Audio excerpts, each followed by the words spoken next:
Olá, pessoal, bem-vindos mais uma vez ao Pausa Saudável, aquele encontro da semana que nós falamos de saúde, paramos a vida corrida e aí a gente troca aqui conhecimento relacionado à saúde física, mental, espiritual, financeira. Quem já me conhece e acompanha o programa vai perceber que há uma diferença. Eu estou sentadinha numa poltrona agora, o cenário está diferente também. E para a gente começar esse novo momento, 2 anos de pausa saudável, eu vou trazer um convidado que já esteve aqui, que é o Fernando Félix. Muito obrigada, Fernando, por ter vindo aqui ao Pausa Saudável mais uma vez. Agradeço, uma honra sempre participar, bater esse papo contigo aqui, que é sempre descontraído, bom e enriquecedor. Quem quiser e tiver curiosidade, pode voltar ali nos capítulos do nosso canal e vai ver a entrevista dele que nós falamos sobre hábitos, não foi, Fernando? Exatamente, construção de hábitos e como deixar aqueles hábitos que tu não queres mais. E não é fácil, tem toda Nada uma fácil. técnica, tem um acompanhamento, então eu acho que você poderia ir lá olhar, porque foi muito rica essa entrevista. Queria agradecer a Aqualive, que é a nossa patrocinadora aqui no Pausa Saudável, a água que a gente serve aqui no programa, e para que nós nos conectemos com o nosso convidado de hoje, eu queria saber quem é o Fernando. Legal. Para essa câmera aqui que eu falo, né? Isso aí. Então, as minhas áreas de estudo são a filosofia, a psicologia e as neurociências, e eu te ensino a fazer o que é preciso quando tu não tens vontade. Sabe aquelas coisas que tu gostaria muito de fazer ou até que tu deve fazer e tu não faz? Então, eu estudo isso e eu te ensino como fazer aquilo que precisa ser feito, mas tu não tens vontade, como trabalhar essa vontade. Inclusive, hoje vamos falar um pouquinho aqui sobre motivação, desmistificar um pouco essa palavra que é muito utilizada de forma equivocada para entender realmente o que é a motivação e para que tu saia desse episódio de hoje aqui já com algumas ferramentas, alguns recursos que tu possas utilizar para melhorar a tua motivação e fazer o que é preciso mesmo sem vontade. E essa questão da motivação, né, assim, tirando a questão do senso comum, o que é estar motivado? Bem tecnicamente, de uma forma lógica e racional. Então, vamos lá. Se for analisar a origem da palavra, vai entender que é um motivo para a ação. Tá, mas isso não me diz muita coisa. E o que se ouve falar muito por aí é que é disciplina, é força de vontade, mas não é só isso. Existem alguns elementos que são importantes para que tu consigas te motivar para o que tu quer. Porque motivada tu sempre está. Tu pode estar motivada para ficar no sofá sem fazer nada. É uma motivação. Tu pode estar motivada para comer um pote de sorvete. É uma motivação. Tu pode estar motivado para ficar horas no celular rodando videozinhos. É uma motivação. Então, motivação para quê e como utilizar isso? E aí tem alguns elementos que são importantes que se entenda para que se consiga a motivação para o que precisa, para o dever e não para a vontade, que são coisas diferentes, né?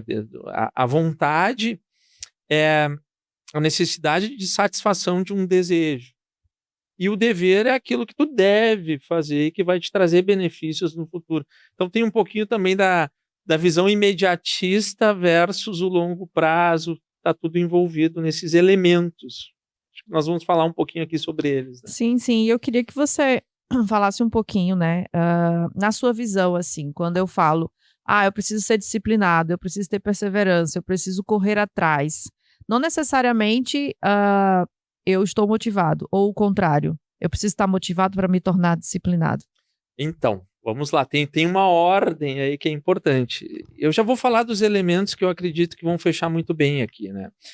São 5 elementos que compõem a motivação. Esses 5 elementos inclusive eu trouxe de um curso que eu fiz com o Fábio Perin, que é doutor em neurociências e é um cara que tem um conteúdo riquíssimo. Eu fiz uma imersão com ele e me clareou esses elementos e faz muito sentido. O primeiro elemento tu conheces muito bem, que é o teu estado fisiológico e metabólico. né? Tu como nutricionista. E o que é para quem está assistindo de uma forma bem simples? É o que está da tua pele para dentro.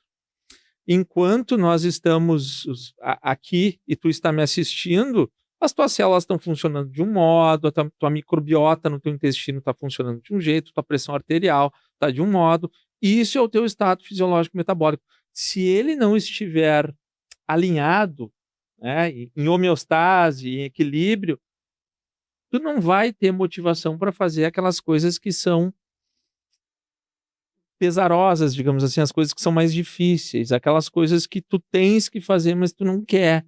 Tu não vai ter essa motivação porque o teu corpo não está funcionando bem. Então, por isso que o primeiro elemento é o estado fisiológico metabólico. E o que entra aqui? Entra aí na nutricionista, né? Entra tu entender como estão as tuas vitaminas, tu fazer exercício físico, tu cuidar da tua alimentação, aquele básico, aquela tríade básica de alimentação, exercício, sono. O sono é muito importante. Isso tudo faz parte do teu estado fisiológico metabólico. Tá, Félix, mas isso eu sei, isso eu já... Mas tu não consegue. E o básico tem que ser dito e repetido, porque é justamente isso o meu trabalho. Quando eu vou para as empresas, eu percebo que o pessoal negligencia a saúde. E aí depois, eu não consegui bater as metas, não estou tendo resultado no trabalho, não estou motivado, perdi foco, memória. Quando a gente vai investigar, é falta de magnésio, cálcio, potássio, zinco. Com certeza, está tudo interligado. E aí, se nós formos para o segundo elemento, aqui que começa a fazer mais sentido de uma forma prática. Eu vou passar pelos 5, se tu me permites, e depois eu vou explicar um por um. Sim, tá? O segundo elemento é o teu repertório comportamental. O que é o repertório comportamental? É tudo que tu aprendeu até hoje. Tu tens um repertório. Tu está aqui apresentando esse podcast porque tu aprendeu de alguma forma isso. Tu és nutricionista porque tu aprendeu isso. Então, o nosso repertório de comportamento, ele tá muito ligado à tua motivação. Nós já vamos entender o porquê. Primeiro, vamos para o terceiro elemento, que é o custo de esforço. Quanto esforço eu preciso para um determinado comportamento, para uma determinada ação? Se nós formos pensar, é bem mais esforço uma pessoa sedentária colocar uma roupa de treino, sair de casa e caminhar até uma academia longe do que, sei lá, tu comer uma fruta. O esforço é muito maior. Então, esse custo de esforço também está ligado a esses elementos da motivação, e tem uma fórmula que depois a gente vai entender. O quarto elemento é a tua amplitude de reforço. O que significa isso? As coisas com amplitude são aquelas que tu vai fazer agora, mas elas não vão te dar resultado agora, elas vão te dar resultado depois. Então, por exemplo, uma graduação como tu fizeste é algo com amplitude de reforço. Alguém te tira o título de nutricionista? Não, ninguém te tira. Então, essas são coisas com amplitude de reforço. Eu estou dando exemplo aqui de estudo, mas tu cuidar do teu corpo todos os dias tem amplitude de reforço, porque daqui a 10, 20 anos isso vai fazer a diferença. Então, tudo aquilo que tu aprende também pode ter amplitude de reforço ou não. E o último elemento é o quanto tu consegues repetir isso. Né? Qual é a facilidade para repetir e para iniciar? Tem coisas que são muito fáceis de iniciar e tem coisas que são mais difíceis. O que a gente faz com esses 5 elementos? O primeiro importante de entender aqui é esse repertório. Tu precisas adquirir repertório, mais repertório do que tu queres, e diminuir o repertório do que tu não queres. Deixa eu explicar isso melhor. Digamos que tu coma muito doce. Eu vou puxar a brasa pro teu assado aqui, né? Como gaúcho. A pessoa come muito doce, isso está prejudicando ela, sei lá, ela já está com um nível ali fora do normal e ela gostaria de parar, mas ela não consegue, porque tem uma compulsão ali, enfim. Ou ela vai precisar fazer psicoterapia, talvez ir para um psiquiatra, enfim. E mesmo assim está difícil. O que acontece aqui? Ela tem um repertório muito grande desse comportamento. Porque se todos os dias, várias vezes ao dia, ela come um docinho, é muito repertório. Sim. Então ela repete muito isso. Tudo aquilo que nós temos muito repertório, a tendência é que nós sigamos repetindo. Então, qual é o caminho aqui? É dar um jeito de diminuir o repertório. Então, tu dificulta o acesso. Não tem doce em casa. Para comer um doce, tu vai ter que sair de casa até o supermercado. Enfim, tu vai dificultando o acesso e diminuindo o repertório. Tudo aquilo que tu não quer mais, tu diminui o repertório. E aquilo que tu quer é o oposto.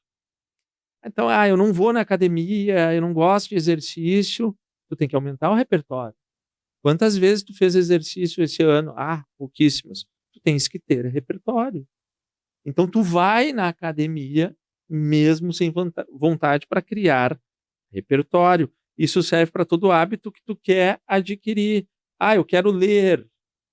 Muita gente que me procura que quer adquirir o hábito da leitura, mas não consegue se concentrar.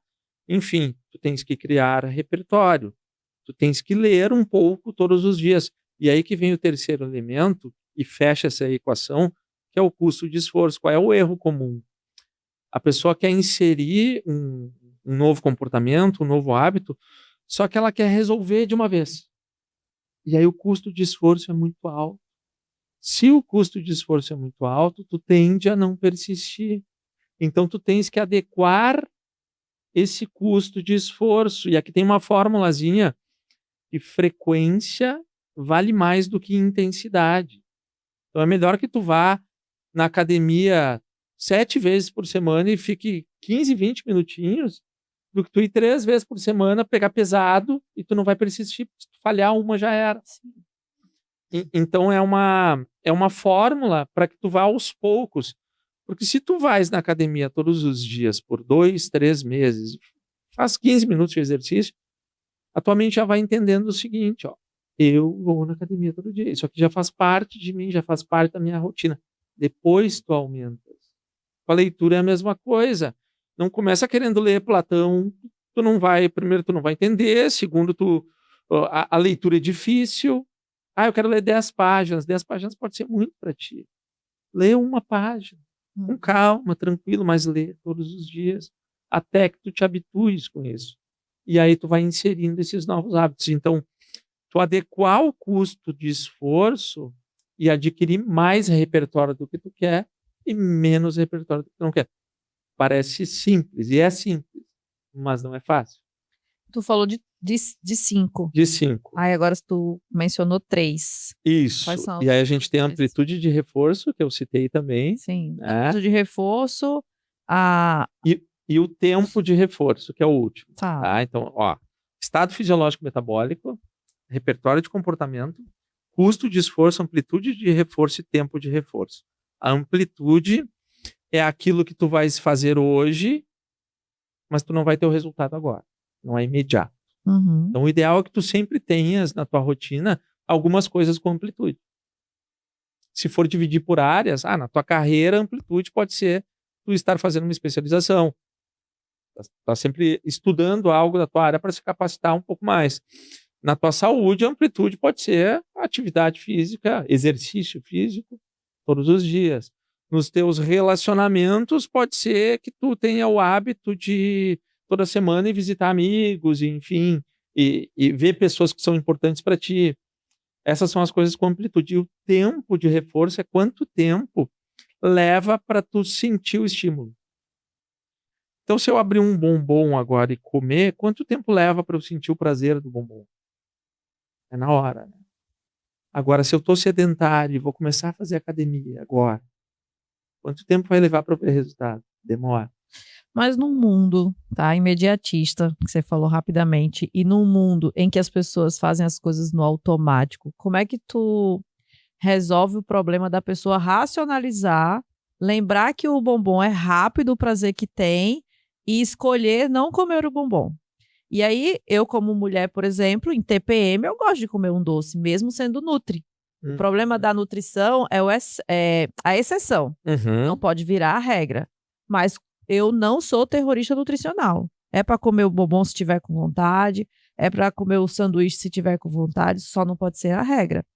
Então, existem períodos no mês que eu não consigo fazer. O que me falta para ser uma pessoa motivada e ficar o mês inteiro sem comer doce nenhum? Mas talvez não seja o ideal tu ficar o mês inteiro sem comer doce nenhum. Excelente. Então isso eu quero deixar bem claro aqui também. Esse final de semana eu fiz um Que é a minha pudim. linha de raciocínio. Eu acho que é isso aí. Se você veta demais, o rebote é muito maior, e aí a frustração vem, e aí vem outras coisas, né? Outras questões. Então tu já me dá aqui uma deixa para eu trazer o conceito de virtude do Aristóteles na filosofia, né? O que seria uma virtude para o Aristóteles? É um ponto entre o excesso e a falta. Tanto o excesso como a falta, para ele chamava de vícios. Excesso e falta. E a virtude seria o ponto entre ambos. O que Buda chamava de o caminho do meio, enfim. Sim. Uhum. Então, se tu gosta de comer um doce, e tu não, eu vou cortar total, tu é radical, isso pode ser falta, e pode não ser bom também. Então não tem problema nenhum de tu comer um doce na semana, e ele é até mais gostoso, cara, entre nós, Sim. né, do que tu comer todo dia, isso é aquela coisa de vício, de compulsão. Então, de vez em quando, tu comer algo que tu gosta muito, não tem nada de errado, desde, como tu bem disseste, não seja a regra, que seja uma exceção. Então, é buscar essa virtude das coisas. Tem uma virtude que é a virtude da temperança, que é bem interessante para exemplificar isso. O que é a virtude da temperança? Dá para trazer um exemplo com comida. Assim, quando tu vai temperar uma comida, se tu colocar tempero demais, estraga. Se tu colocar de menos, fica insosso, fica ruim também. Uhum. Então é esse tempero das coisas. E que esse tempero esteja ligado a uma melhora tua como pessoa. Melhora da tua saúde, melhora do teu intelecto, das tuas capacidades, para que tu consiga construir uma vida melhor para ti, sem excesso e sem falta. E é interessante falar do excesso também, porque nós vivemos em uma época que tem muita cobrança disso, porque tu tem que fazer isso, tem que fazer aquilo, tu tem que treinar, tu tem que trabalhar, tu tem que estudar, tem que fazer muita coisa. Será que tem que tudo isso mesmo? Então é tu adequar, é tu entender qual é o teu custo de esforço adequado para que tu consigas ir melhorando a tua vida, as tuas áreas da vida, mas sem uma pressão interna enorme. Tem um equilíbrio aí a ser buscado, né? Interessante demais, né? E eu até queria perguntar assim, ó, o que que falta de clareza entre dever e vontade que pode levar alguém a procrastinar? Só que a gente já meio que respondeu, mas eu queria que você falasse exatamente em relação à procrastinação, porque é um tema bem recorrente hoje Uhum. nas redes sociais, né? Todo mundo acha que é procrastinador de alguma maneira, só que essa autocobrança, né, sobre o procrastinar também tem um equilíbrio, né?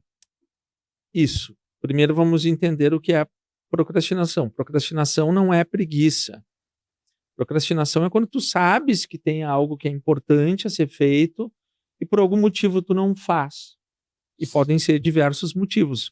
Mas normalmente, hoje em dia, está ligado a muito excesso, muito estímulo. Tem muita coisa para fazer. Tem muitas decisões a serem tomadas. Só tu abrir o celular, tu já entra em um labirinto ali que tu Sim. não sabe para onde tu vai, o que que eu faço primeiro, o que que eu assisto primeiro. Então, quanto mais informação, mais excesso, mais barulho mental, mais difícil fica de tu decidir fazer o que precisa ser feito, porque tu fica dividido. Então, tu tens que treinar a tua atenção concentrada, treinar o teu foco como menos. É diminuindo esse barulho mental. Como que tu diminui o barulho mental? Um vilão maior hoje em dia é o nosso celular, que é uma ferramenta que pode ser muito legal, mas é muito viciante. Porque os algoritmos, eles sabem usar esse jogo muito bem. Então é muito fácil de tu ficar ali horas e horas. Então, tu precisas de uma organização do teu dia, aí vem rotina, né, que é uma palavrinha que muitas pessoas veem de uma forma negativa. Ai, que saco, rotina. Mas rotina é bom, porque se tu não tens uma rotina estruturada, tu não sabes o que vai acontecer no teu dia. E se tu não sabes o que vai acontecer no teu dia, tu vai estar na incerteza. E a incerteza gera ansiedade. Tu não sabe o que vai acontecer. E não quer dizer que tu tendo rotina, tu vai ter certeza do que vai acontecer. Não, mas tu diminui a incerteza. Diminuindo a incerteza, tu fica mais seguro. Como fazer isso? Dividindo o teu dia em pequenos pedaços. Tem um livro bem interessante, que é um livro fininho, assim, bem fácil, bom de ler, que é A Única Coisa. Já ouviu falar desse livro? Não. O autor traz uma técnica para dividir o dia que é bem interessante e funciona. Ele fala em dividir o teu dia em pedaços de 4 horas. Por exemplo, que horário tu costumas acordar? 5. 5, 6, 7, 8, 9. Então, das 5 às 9 é o teu primeiro bloco. Das 9 às 13 o segundo, das 13 às 17 o terceiro, e das 17 às 21 o quarto bloco. Então, o teu dia acordada seriam esses 4 blocos. É bem isso mesmo, 10 horas eu tô na cama já. Então, para que dividir em blocos se eu tenho agenda, Félix? E aí isso aqui é bem interessante. Porque quando tu coloca na agenda, então, por exemplo, coloquei na minha agenda de vir aqui gravar contigo. E aí surgiu um compromisso, alguma coisa de última hora, não deu para vir. Normalmente, a pessoa que descumpre um compromisso que está na agenda naquele dia, ela não vai cumprir mais. Vai passar, as outras coisas do dia virão e aquilo ali vai ser procrastinado. Normalmente funciona assim. E os blocos de 4 horas te dão uma certa liberdade dentro do bloco. Então não importa o horário que tu vai fazer aquilo ali, mas dentro daquelas 4 horas tu tem isso, isso e isso para fazer. E se tu vai fazer um primeiro, outro depois, não importa, desde que dentro daquelas 4 horas tu cumpras aquilo ali. Então costuma funcionar muito bem. E aí tem um outro segredinho assim dos blocos que é interessante. Pensa o seguinte, Fabiola. Quando tu acordas, é como se tu tivesse com a bateria cheia. Um celular que estava carregando ali, a bateria está cheia. E à medida que o dia vai passando, tu vai gravando as entrevistas aqui, tu vai atendendo lá, enfim, teus pacientes, enfim, a tua energia vai baixando, tu vai resolvendo broncas, enfim. E aí eu te pergunto, se com a energia cheia tu já não tens vontade de fazer certas coisas, tu acredita que no final do dia com a energia baixinha tu vai fazer? Uhum. Não, e aí entra a procrastinação. Por quê? Porque a pessoa acorda, às vezes até motivada, feliz, enfim. Às vezes até anota as coisas que tem para fazer, alguns anotam, e ela olha para aquela lista e pensa assim, isso aqui é meio chato, isso aqui, vou fazer esse aqui. Ela vai escolher aquele que é mais gostosinho. Num auto-engano de que ela está produzindo muito. Só que ali é o momento dela fazer o mais difícil, porque ela está com a bateria cheia, e ela faz o contrário. Então, o que acontece? Quando a bateria dela estiver vazia, ela vai olhar para aquelas coisas que ela já achou chatas pela manhã, e a tendência é que ela não faça. Então, o ideal é que no primeiro bloco, tu coloques todas aquelas coisas que têm que ser feitas, mas tu não tem muita vontade, para que tu largue bem no teu dia. Imagina como é tu chegar no almoço com todas as broncas resolvidas. É isso que os blocos te trazem. Então, é bem interessante essa teoria dos blocos. E olha só, isso para mim é tão natural, porque desde pequeno eu sempre acordei cedo. Porque eu sempre estudei de manhã, né? E até nos finais de semana, ontem era dia dos pais, né? Eu tava lembrando, meu pai acordava a gente, abrindo a cortina de manhã cedo no sábado e no domingo. Não importava o dia da semana, porque ele achava que tinha que acordar cedo. Então, quando eu vejo um filho meu hoje querendo dormir até meio-dia, aquilo me consome. Porque é de manhã que eu acho que as pessoas estão mais produtivas. Olha só, né? A crença limitante, talvez, né? Porque o meu filho é super inteligente, estuda de madrugada e tá tudo certo, dá conta dos recados dele. E aí, se eu acordo, por exemplo, num dado domingo, ontem, 7 da manhã, 8 da manhã, parece que eu pulei o bloco 1, entendeu? Uhum. Nem você contou agora. O dia fica menor, aí como eu sei que eu vou dormir às 9, às 10, aí eu digo, meu Deus, agora eu vou ter que fazer tudo em menos tempo, em menos horas, né? E isso é ruim, né? Eu até queria te perguntar, assim, as pessoas que têm essa forma de agir, de pensar como eu, tá? Quando se trata de procrastinar, eu acho que até fica dobrado. Eu realmente termino o dia com um monte de coisa pendente, só porque eu acordei 2, 3 horas mais tarde. É incrível isso, né? Como muda a rotina. Então, Primeiro, deixa eu pegar o exemplo do teu filho ali, que tu disseste, é uma crença. Talvez sim, talvez não. Por quê? Porque nós fomos feitos para funcionar bem durante o dia. Sim, o ciclo circadiano é isso, Exato. Então, mas eu também já li que tem pessoas que são noturnas. Então, concordo contigo que fisiologicamente é melhor você produzir durante a luz do sol, até porque, em forma ancestral mesmo, a gente dormia com as galinhas, né? Como dizia minha avó, né? Mas tem pessoas que produzem mais em outra parte do dia, entendeu? Então, tem uma área de estudo chamada cronobiologia que estuda isso. E o noturno é o cara que vai dormir 11h30 para acordar às 8. 8. Uhum. Esse é o noturno. Mais do que isso, é disfuncional. Sim. Isso é um fato. O que acontece é que a pessoa se acostuma, ela cria um repertório de funcionar na madrugada. E ela diz, não, eu funciono bem assim. Não, tu não funcionas bem assim. Tu aprendeu a funcionar assim, mas não é o melhor para ti. Tu pode até ser uma pessoa que é mais noturna, mas aí tu vai dormir no máximo meia-noite para acordar às 7, 8. E o adulto, ele precisa de entre 7 e 8 horas de sono. É isso. Uhum. De 7 a 8 horas. Mais do que isso é disfuncional E menos do que isso. Não, mas eu durmo 5 horas e estou super bem. Não. Tu acreditas que tu está porque tu se acostumou, mas tu não está bem. Tá te faltando sono. Sim, para recuperação das células tem um... Exato. Assim como eu durmo 9 horas, 10 horas, é o que eu preciso. Não. Tu se acostumou com isso, mas não é o mais saudável. Claro, existem pequenas exceções, assim, quando tu vai estudar sobre o sono. Então, um cara que é um super atleta, esse cara precisa de um pouco mais de sono. Então, tem algumas exceções e também a questão da idade, né? Bebês precisam de mais sono, criança, enfim. Mas aí é um outro âmbito.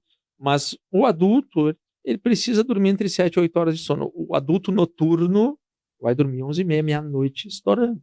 Mais do que isso, não é um funcionamento assim adequado. E se for avaliar as taxas metabólicas, certamente vai ter alguma coisa que vai estar desregulado. Até a questão do cortisol, né?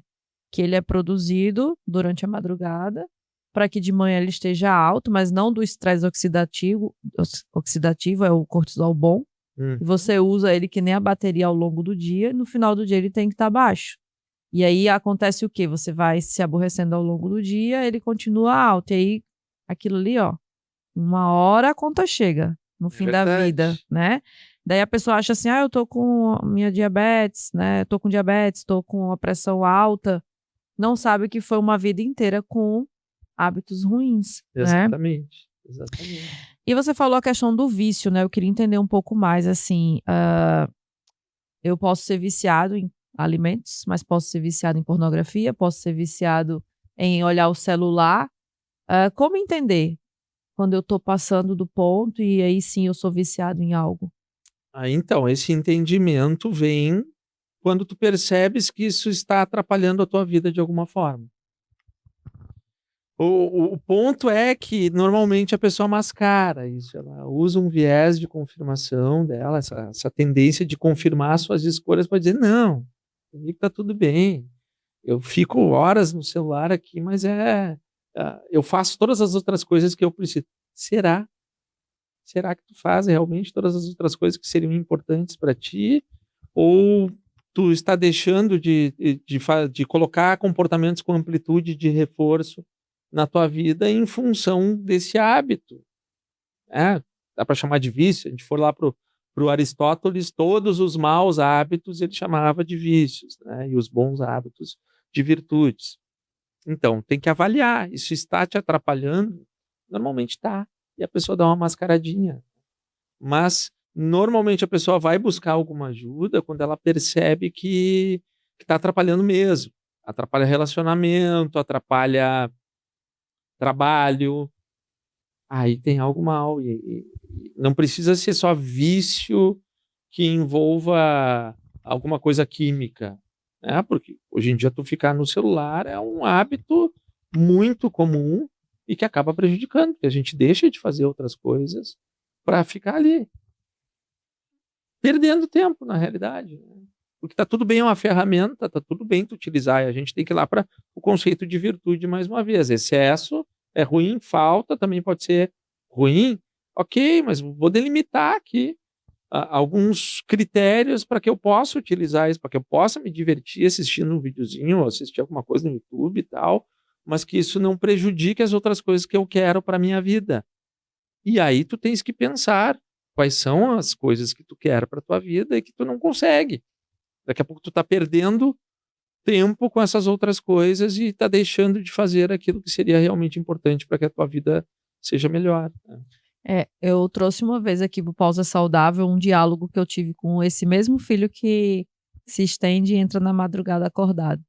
Ele faz ciências da computação, né? Uhum. E aí ele falou assim: mãe, a internet foi a solução, a ideia mais genial de todos os tempos. E aí a gente começou a discutir, assim, porque eu falei de celular, não sei o quê, papapá, e não, e as pessoas são viciadas. Ele, calma lá, é o seguinte, uma coisa é o uso da internet, outra coisa foi a invenção do aparelho de celular. E aí ele trouxe para mim uma conquista, digamos assim, né? Quando eu usava a internet antes de ter um aparelho smartphone na minha mão, eu acessava no computador, lia e-mails, talvez acessasse um banco, né? Uma página no Google para uma pesquisa, um artigo científico e tal. Com o advento do smartphone, tudo ficou na palma da mão. Aí é onde ele disse que é o problema. Porque o uso da internet, se fosse sadio, né? Tá tudo certo. Aí só que as pessoas fazem o quê? Eu tô no restaurante com você, almoçando, e aí chega uma notificação do banco. Aí chega uma notificação da rede social. Aí chega uma notificação de um filho através do WhatsApp. E você tá sempre nesse movimento de olhar para a tela do celular. E aí, olha só, né? A gente começou a falar, e ele me trouxe o nome de uma doença, que agora eu não vou lembrar, mas daqui a pouco a gente pode até pesquisar para saber, que é a pessoa que não consegue sair de casa sem o aparelho de celular, que é uma doença já. E aí eu comecei a fazer umas experiências. Eu ia ao supermercado sem o telefone. Eu saía para jantar com as amigas, não levava o telefone. Eu dizia a hora que eu saía, meus filhos, a hora que vou sair, mamãe vai sair, vai lá pro Barra Shopping, vai jantar com as amigas, às 10 da noite estou em casa. Mas vai sem o celular? Vou, não tem problema. Você sabe onde eu tô? A hora que eu sair, a hora que eu vou voltar. Se houver alguma coisa no meio do caminho, né? Eu pego o telefone de alguém para ligar para casa, entendeu? E aí, Fernando, isso é tão surreal porque eu e você somos de uma época que não existia telefone celular, né? Mas a juventude não consegue nem imaginar como seria uma vida sem andar com o aparelho de celular. E por que eu trouxe isso? Porque eu reconheço que durante muito tempo da minha vida eu estava viciada em celular, sabe? Eu ficava no Instagram, entendeu? Muito tempo olhando Reels ali. Eu gosto de olhar porque eu dou risada. Tem muita coisa engraçada. O pessoal, inclusive, é muito criativo, né? Mas eu tava perdendo muito tempo, entendeu? E aí, minha motivação para parar, e aí eu acho que eu entrei em todas essas características que você falou, né? O tempo, disposição, não sei o quê. Não foi do dia para a noite. Demorou, né? Hoje eu consigo deixar o celular no modo avião enquanto eu gravo aqui. E tá tudo certo. Então, isso que tu trouxe está extremamente ligada a aqueles elementos da motivação. Porque o celular, ele tem um custo de esforço muito baixo. A pessoa vai no banheiro com o celular na mão. Então, é muito fácil, porque as apostas online estão nesse boom aí no Brasil, de bets, enfim, porque é muito fácil. Pensa comigo, antigamente, em outro tempo, se a pessoa queria apostar em alguma coisa, ela ia ter que sair de casa e ir até uma lotérica. Né? Olha o custo de esforço. Tu tem que sair de casa, te movimentar, caminhar. Hoje não, tu tem um cassino. Eu te lembrei agora do orelhão, né? Ia falar com alguém, tinha que sair de casa se não tivesse um telefone fixo, né? Tinha que sair, procurar um orelhão, comprar ficha. Comprar ficha. Né? E usar o orelhão. Então, o custo de esforço das coisas era mais alto. Maior, E isso, por um lado, era bom. Porque o custo de esforço muito baixo para várias coisas, também vai criando gerações mais frágeis. Porque tudo aquilo que eu quero, eu estou acostumado a ter na palma da mão, a ter muito fácil. Se eu quero uma comida, eu vou pedir um iFood, vai chegar na hora. Enfim, fica tudo muito fácil. Eu quero entender algum assunto específico, eu vou jogar na inteligência artificial, vai me trazer mastigadinho. Ou vou assistir um videozinho de 1 minuto que explica o básico daquilo E ali. na biblioteca da faculdade, né? Exato. Um Então, esforço. antigamente era Barça, tu Aham. tinhas que ir para enciclopédia para aprender, enfim. E as pessoas ficavam mais tolerantes à frustração, porque era normal tu não conseguir as coisas tão fáceis. Uhum. Hoje, como está tudo tão fácil, vai se criando uma intolerância maior à frustração. As pessoas ficam mais reativas, tudo incomoda. Então, a parte sensitiva da pessoa ali, de sensação emocional, ela fica mais à flor da pele. Então, qualquer coisinha fora daquilo ali já incomoda, enfim. E as pessoas vão ficando cada vez mais frágeis, intolerantes à frustração e com dificuldade para encarar problemas. E isso é tão real que dentro do consultório de nutrição vem muito paciente, assim, com questões de ansiedade, né? E antes mesmo de eu passar um plano alimentar com os horários, com alimentos, pensando em nutrientes, eu tenho que escutar muito essas pessoas, porque elas vêm de uma carência absurda de tempo de escuta mesmo, assim, alguém que ouça seus problemas, entendeu? E eu acho que o online causou isso, né? As pessoas hoje, por conta da internet, não se preocupam com o outro. E aí, você tá bem? Tá bem mesmo? Fala pra mim como é que tá o coração, né? A gente fica cada vez mais isolado, tentando resolver sozinho nossos BOs. E aí tem que procurar profissionais porque as pessoas, por conta do celular, por conta da internet, se afastaram, né? E a intolerância à frustração também entra na questão da intolerância do ouvir o outro, sabe? O outro não tem paciência de te ouvir, né? E isso é um hábito. Isso, a motivação de manter relações, eu acho que teria que ser algo para a gente colocar uma luz, sabe? Hoje em dia. Isso que nós estamos fazendo aqui. Eu converso contigo, eu te escuto, tu me escutas, um faz pergunta para o outro. Isso está ficando mais raro, digamos assim, porque a pessoa quer tudo muito rápido. Uhum. Isso também, esse imediatismo também está ligado com excesso de estímulo. Então, o que eu diria, diminui um pouquinho os estímulos, que tu vai ter mais qualidade de vida. Aí tem um conceito interessante sobre desejo e contemplação. Até saiu uma campanha da Vivo, não faz muito, que eu achei bem interessante, com a Denise Fraga, não sei se tu assistiu, que é um vídeo sobre contemplação. Ela pega as pessoas na rua assim, ó, vamos contemplar? E a pessoa, o que é contemplar? Ela, sim, contemplar, parar e ficar olhando assim para o céu. Bem interessante a campanha, não estou ganhando nada da Vivo ainda, quem sabe, né? Mas Mas enfim. eu acho que eu vi alguma coisa da Vivo, sobre a questão do uso do celular. Eles estão com uma campanha geral, assim, para as pessoas diminuírem mesmo. Exatamente. E olha que é uma empresa de internet. Exato, então, mas eu acredito que foi uma jogada muito boa deles, assim, porque o que é um desejo? Um desejo é algo que sempre está relacionado a alguma dor. Como assim? Se eu desejo almoçar é porque eu estou com fome. Tudo que tu deseja tem uma falta. Eu desejo trocar de carro. Tá me doendo não ter aquele carro novo. Eu desejo um iPhone novo.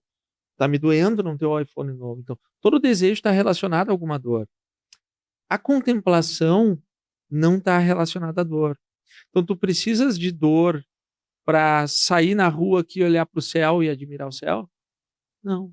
Para ver uma paisagem, para estar tomando um café da manhã com alguém e conversar sem celular, sem o celular ali, olhando no olho, enfim. Tu não precisa de dor para isso. Então, um exercício interessante de fazer é aumentar os teus momentos de contemplação e diminuir os desejos. Não significa abrir mão de metas, de objetivos. Não, mas a vida está acontecendo agora. Não é o que tu vai, quando tu conseguir isso ou aquilo, que tu vai ter felicidade, enfim. Está acontecendo agora e tem momentos que devem ser contemplados, e vão te fazer bem e vão até tornar a tua jornada melhor. Então, mais contemplação, menos desejo. Bom, Fernando, e aí eu queria saber de você, já que você é filósofo também, essa questão da positividade tóxica nas redes sociais, né? A gente tem o olhar filosófico para isso? Tem como a gente entender? É interessante analisar através desse mesmo conceito da virtude aristotélica. É interessante para analisar muita coisa. Então, excesso e falta. Muita positividade, sabe? Aquela coisa da gratiluz todos os dias e a tua vida tá um inferno. E tu, obrigado, Senhor, por mais essa, né, mais essa Desafio. aprovação na minha vida, porque eu tenho que aprender algo. Não, para aí um pouquinho. Excesso. Porque é importante que tu tenha um pouco de pé no chão também, né? Que tu traga a lógica racional para os teus pensamentos, que tu entenda as coisas como elas são, porque senão tu entra em um modo que parece que tudo é lindo, tudo é maravilhoso, tudo é o universo conspirando, mas tem coisa que depende de ti e não é tão simples. Do mesmo modo, o contrário também pode ser, a falta também pode ser disfuncional. E aí vai depender muito da pessoa, porque existem algumas pessoas que têm tendências negativas muito fortes. Tem até esquemas de personalidade, de negatividade, enfim, de fracasso. E essas pessoas têm um funcionamento mental, assim, de achar que tudo vai dar errado. Sabe aquela pessoa que está sempre com uma nuvenzinha na cabeça, que tudo é ruim, que reclama demais. E essa pessoa precisa de uma dose de positividade. Mas aquela pessoa da positividade tóxica, que tudo é gratidão, não sei, essa pessoa precisa de um pouco mais de negatividade, precisa de um pouco mais de pé no chão. Então, tudo funciona quando a gente olha por esse viés do ponto entre o excesso e a falta. Para aí, mas eu sou uma pessoa muito positiva, até demais, e isso me prejudica às vezes. Então eu preciso de um pouquinho de pensamento mais racional.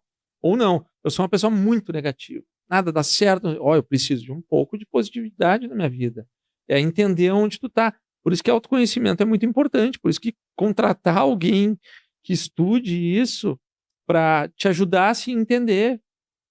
É importante que tu se entendas, que tu saibas como tu funcionas, porque tu tem uma ideia do teu funcionamento. Mas essa ideia é enviesada, é equivocada. E é importante fazer uma leitura para que tu realmente veja.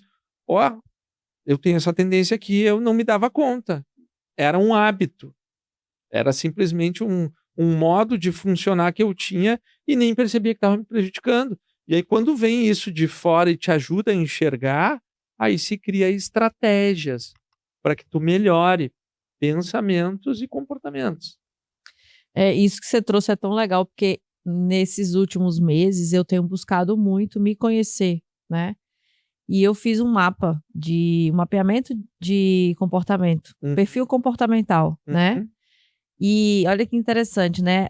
Não sei se você conhece todas as opções, né? Mas eu sou influente com um pouco de dominância. Tu né? fizeste o DISC? Esse mesmo, exatamente. E aí, eu nem sabia que eu tinha esse perfil influente. Mas por quê? Porque eu falo bastante, porque eu me comunico, né? Enfim. E aí, o que acontece, né? Tem os sabotadores. Você aprende os seus sabotadores, né? Uma vez eu tive um relacionamento, olha só que louco aqui, eu confidenciando isso. Um relacionamento que disse, faz tempo, eu tinha uns 25. Léo Dias, atenção. Eu tinha uns 25, 26 anos, e esse meu noivo na época, né? Ele tinha muita raiva porque eu ficava rindo.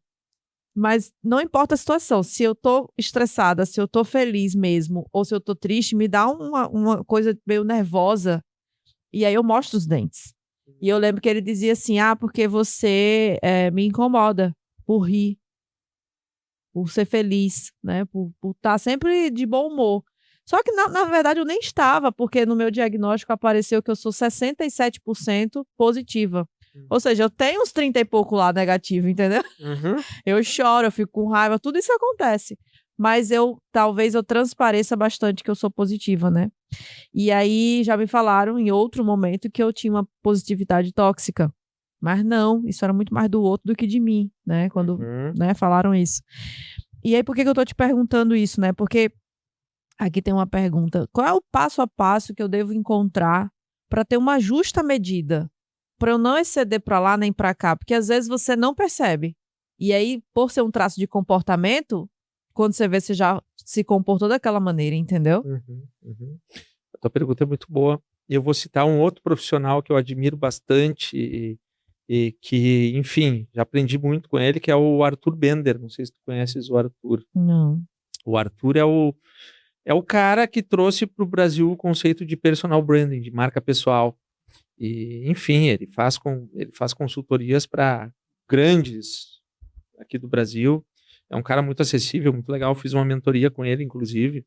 E tem um exercício. Vou falar do exercício da tua mentoria, Arthur. Tem um exercício na mentoria dele que é bem interessante, que é um questionário que tu faz com pessoas que te conhecem. E esse questionário ele traz vários elementos, assim, de como as pessoas te enxergam, né? Aí, sei lá, tem uma série de restaurantes lá. Tem uma parrilla, tem um italiano, tem um francês, tem o xizão. Como é que a pessoa te vê se tu fosse um restaurante? Como é que a pessoa te percebe se tu fosse um carro? E dentro desse exercício também traz algumas perguntas para a pessoa responder a teu respeito. Perguntas bem fortes, assim, né? O que te incomoda no comportamento da Fabiola? E essa série de exercícios tu faz com várias pessoas que já conviveram e que convivem contigo, e depois tu vai, ao ver esses resultados, tu vai te perceber um pouco mais como tu és realmente, não como tu pensa que tu és, né? Esse é um dos exercícios, e tem outros exercícios que em psicoterapia se faz também, para que tu entenda como tu és de verdade, porque nós temos uma visão equivocada do nosso eu. Nós criamos uma identidade que ela não é tão real assim, e é importante que tu percebas quem tu és de verdade, para que aí sim tu perceba, ó, essa minha positividade aqui realmente ela passa do ponto em tal e tal situação. Sempre que tem uma situação dessa aqui, eu dou alguma risada assim que passa do ponto e tal. E aí tu cria estratégias Mas é bem isso aí mesmo. para melhorar. Ó, eu tô rindo aqui. É muito fácil eu dar risada. É muito fácil. E aí tem gente que não gosta, entendeu? E aí eu tenho que dosar com quem eu tô conversando, E né? dependendo do contexto, às vezes a risada pode parecer. Eu fazia mais. Quando eu era mais nova, eu era mais nervosa ainda em situação. Enterro, meu Deus, parece até um chama pra rir. Um chama pra rir. Mas eu tô sofrida. Só que a minha reação é dar um sorriso. Entendeu? Uhum. E aí poucas pessoas me conhecem, né? Eu tenho amigas que me conhecem tanto que assim, tá rindo porque tá nervosa, né? Eu tô. Aí eu consigo ficar séria, porque ela entendeu e disse, e aí é verdade, eu tô nervosa. Entendeu? Ela consegue te ler. Mas são poucas pessoas. Exato. As pessoas que não te conhecem talvez não entendam aquela informação Isso que aí. tu está passando, né? Então, tem como tu criar estratégias para tu já ensaiar isso antes mentalmente, e quando acontecer uma situação em que normalmente tu ririas com uma intenção positiva. Sim, a minha intenção não é constranger, chatear, nada. Nunca. Nunca. Lógico, nós sempre temos uma intenção positiva. Tem até um pressuposto que diz que todo comportamento tem uma intenção positiva. Como assim, Félix? Para a pessoa que está tendo o comportamento, aquele comportamento vai ter uma intenção positiva. Um ladrão tem uma intenção positiva se ele te rouba. Para ele, que eu não sei qual é. E não é julgamento moral aqui do que é certo ou errado. Mas nenhuma pessoa se comporta de um determinado modo sem uma intenção positiva para si. Claro, pode estar prejudicando o outro? Pode. Mas para ela tem uma intenção positiva, entende? Quando a gente entende isso, que cada pessoa aprendeu a viver, aprendeu com o ambiente informações que tornam ela única, o mapa de realidade dela é aquele ali e é diferente do teu, e que todo comportamento tem uma intenção positiva para aquela pessoa, a gente passa a julgar menos e a entender mais. Então, quando tu diz para uma pessoa durante uma conversa que ela traga algo que tu não concorde, por exemplo, tu pode dizer assim, eu te entendo, tu não está concordando com ela, mas tu entende que ela pensa daquele modo em função do repertório que ela tem, que é diferente do teu. A gente pegar um país hoje que está super polarizado na questão política, por exemplo, Sim. né? Pô, tá faltando entendimento.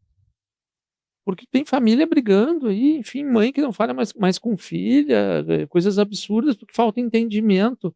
As pessoas foram criadas de formas diferentes e tiveram repertórios diferentes, aprenderam coisas diferentes e, consequentemente, têm posições de visão de mundo diferentes.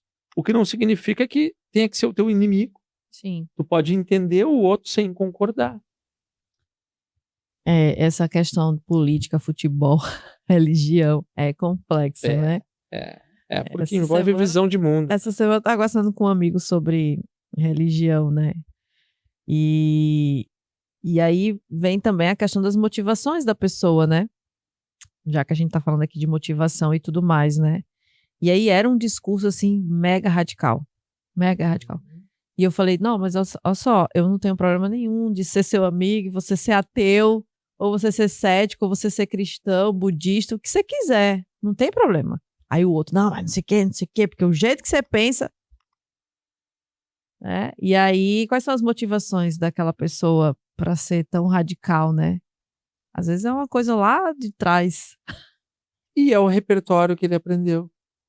Então, normalmente as pessoas que participam de determinados grupos, religiosos principalmente, elas aprendem muito sobre aquele modelo, que aquele é o modelo certo, Sim. e durante esse aprendizado até vem algo de que o que não é isso daqui é errado. Isso vai sendo aprendido, né? Se é certo ou errado, bom, aí é crença. E quais as melhores ferramentas, Fernanda, assim, para eu tentar ser uma pessoa melhor na sociedade, assim, mais compreensiva, empata, né? Uma pessoa que não tem um impulso de usar aquele argumento do outro pro pessoal, entendeu? Uhum. Porque é um desafio, e já que a gente está falando de motivação, isso também é uma forma de eu me manter numa sociedade sadia, né? Porque senão chega um momento em que você é inimigo de um monte de gente. E aí, para eu ter sucesso na vida, eu preciso saber me relacionar, entendeu? Bom, então vamos lá. Qualquer técnica que eu trouxer aqui vai ser rasa. Sim. Porque aqui a gente vai lá pro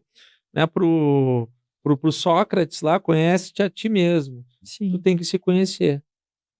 Esse é o caminho, e ele não é um caminho rápido, não é um caminho fácil, e é a vida toda. Mas tu entendendo o teu funcionamento, quais são as tendências que tu tens, que acabam não sendo tão funcionais para ti e para os outros, e ajustando isso, né? Quanto mais tu te dedicares a entender como tu pensas e como tu te comportas, melhor vai sendo durante esse caminho. Mas não tem uma fórmula mágica, assim. Eu poderia te dizer assim, tu tem que treinar para ouvir mais e falar menos. Tu pode treinar perguntas abertas para fazer a outra pessoa falar, enfim, tem vários cursos que tratam disso, né, de como treinar. Isso tudo ajuda, porque são habilidades que tu está adquirindo de comunicação que ajudam, mas sem tu te conhecer de verdade, vai faltar ainda. Então, o melhor caminho é que tu entenda o teu funcionamento, por que tu tem diversos comportamentos e pensamentos, porque tu julgas da maneira que tu julgas, e ajustando isso para que se torne mais funcional na tua vida.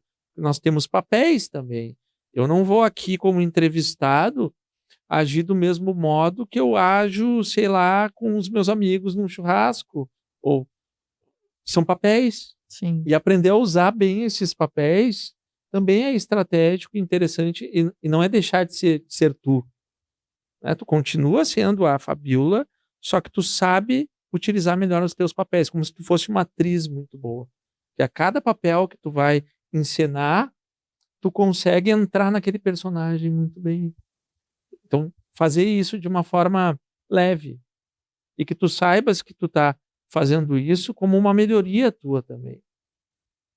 É interessante você falar isso, porque aí entra na questão das pessoas hoje dizerem muito assim, seja você mesmo, né? Não aceite qualquer coisa, né? E aí a gente tem que ponderar.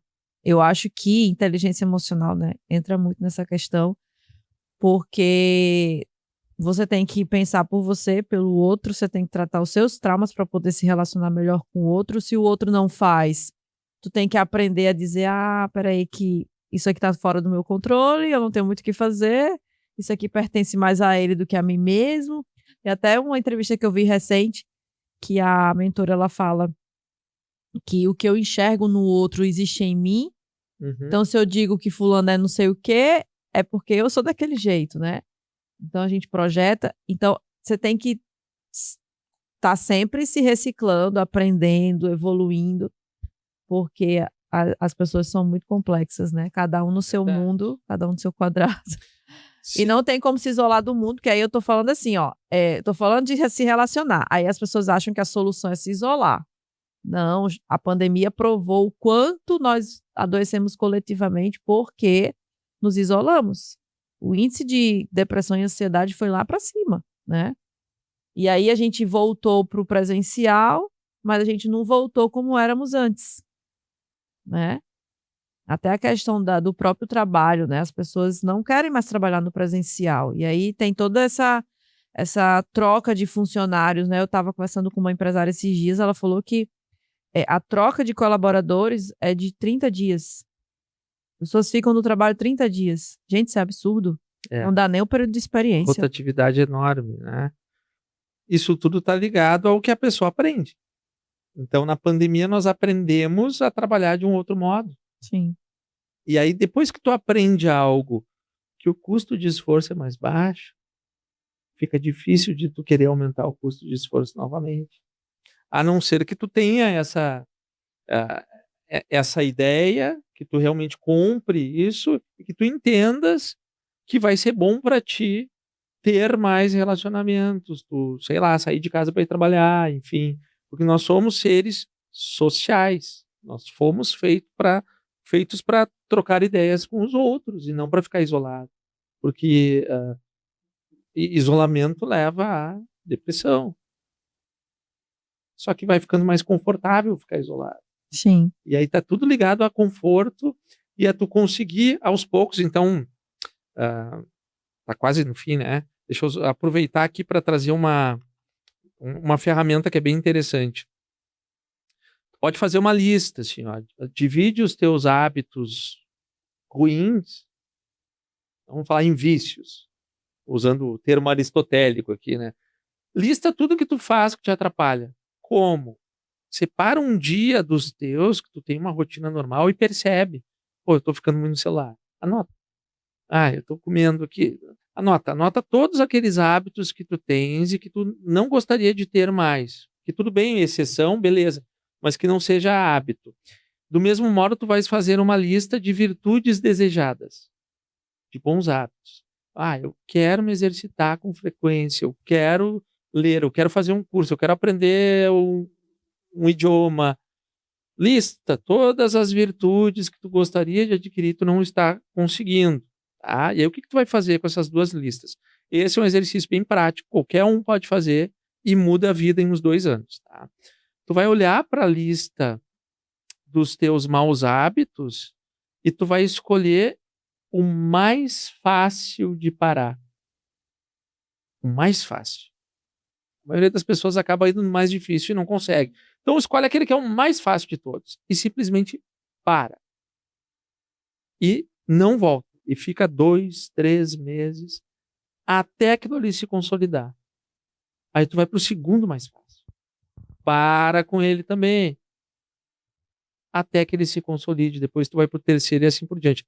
Do mesmo modo, tu vais pegar a lista de virtudes desejadas e tu vai escolher o mais fácil de instalar. Qual disso aqui que eu quero para minha vida é o mais fácil? Ah, é começar a ler. Então tá, é o mais fácil. E tu vai começar com esse. E tu vai fazer 1, 2, 3 meses, 6 meses, até se consolidar. Depois tu vai para o segundo mais fácil e tu vai colocando um por um. Em alguns anos, tu aumentou muito as tuas virtudes e tu diminuiu muito os teus vícios. Só que leva alguns anos. Sim. Normalmente a pessoa quer para amanhã. Amanhã eu quero resolver isso aqui. E a paciência também é uma virtude. Tens que ter paciência e entender que as coisas têm um tempo. Não é de uma hora para outra que tu resolve a tua vida, né? Isso na nutrição acontece muito, né? As pessoas deixam de ir para o nutricionista para criar um novo hábito alimentar e aí vão para o endocrinologista e pegam uma seringazinha, né? Coloca na barriga. É mais rápido. Realmente a gente está indo para o finalzinho, Fernando, mas eu acho que, assim, eu sempre aprendo muito aqui. Coisas que você me disse, eu já estou pensando, como é que eu posso implementar isso na minha vida, na vida dos meus filhos também. Queria te agradecer por compartilhar esse teu conhecimento, tá?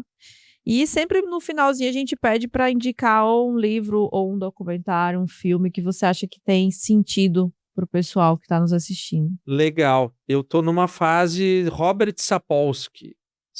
Eu acho que no outro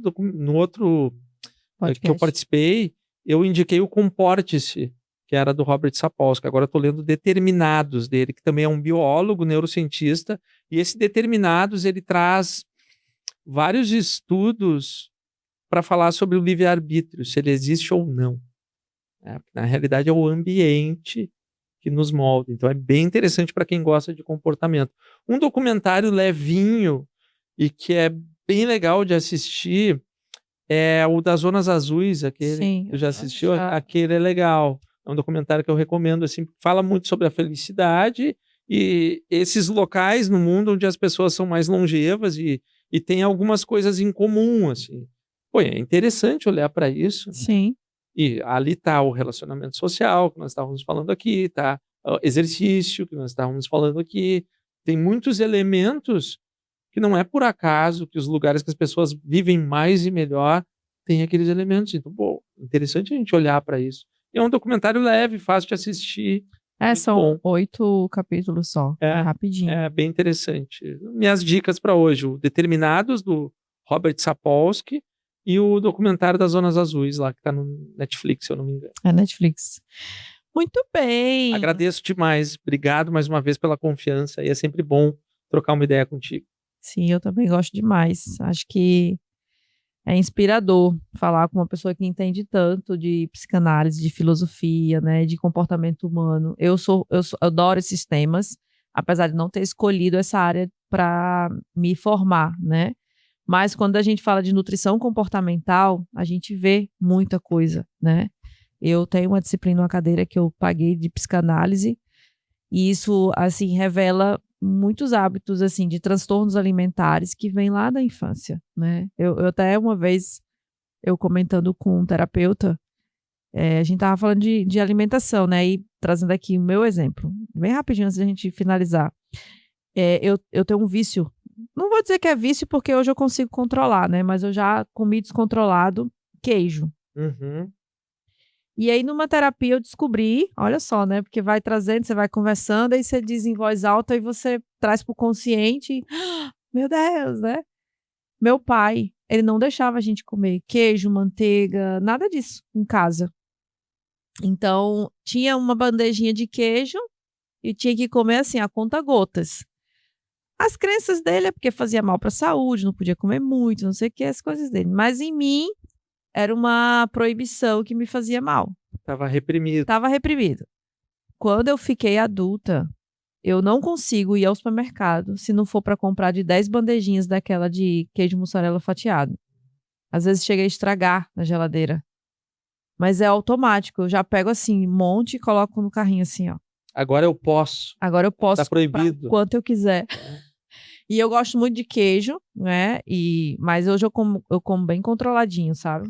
Mas tinha isso. Então, quando você conhece você e você vai buscando, e aquele papo da terapia, né? Pra mim, aquilo ali me fascina. Porque traz muitas respostas. E você realmente muda quando você entende, entendeu?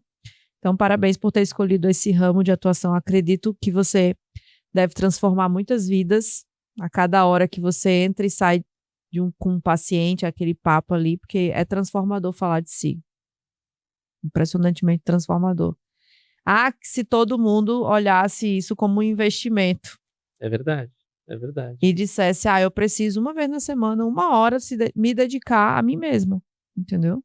É verdade. E muda mesmo. Muda. Muda mesmo. Eu sou terapeutizada há 4 anos, né? Passei agora um tempo agora sem ir, né? Mas eu reconheço que a minha grande transformação foram os últimos 4 anos. É verdade. É verdade. É bem poderoso tu ter acesso a autoconhecimento e entender como tu funciona. E aqui fica o profissional, viu, gente? O Instagram dele vai aparecer aqui na tela. Começa a seguir, né? Se alimenta desse conteúdo. Quem sabe é paciente do Fernando. Não sei se a agenda dele é muito lotada. Mas, enfim. Queria agradecer você que ficou até o final do programa. Semana que vem a gente está aqui de novo. Tchau, tchau.